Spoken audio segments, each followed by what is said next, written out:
ते म्हणणं असं आहे त्यांनी फिर्यादीचं, जे काही एक नंबरचा आरोपी यांनी दोषमुक्तीचं जे ॲप्लिकेशन दाखल केलेलं आहे त्याची 17 तारखेला सुनावणी देखील आहे. परंतु ज्या फिर्यादीनं जे म्हणणं दाखल केलेलं आहे ते म्हणणं असं आहे की जो CID SITनं जो तपास केलेला आहे, जे चार्जशीट दाखल केलेलं आहे, याच्यामध्ये हे सगळे आरोपी सिद्ध झालेले आहेत.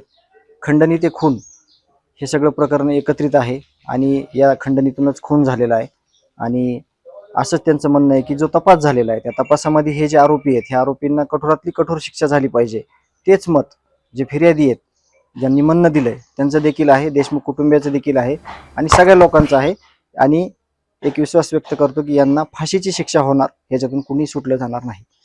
दुसरीकडे आवादा कंपनीच्या 2 अधिकाऱ्यांनी सुद्धा म्हणणं दिल्याची माहिती आहे. त्यामध्ये काय त्यांचं काय म्हणणं आहे? त्याचं देखील तेच म्हणणं आहे की ह्या आरोपींना कठोरातली कठोर शिक्षा झाली पाहिजे. आणि ज्याने हे प्रकरण जवळून म्हणण्यापेक्षा सगळ्या महाराष्ट्राने हे प्रकरण बघितलंय की कशा पद्धतीनं माझ्या भावाची हत्या केली.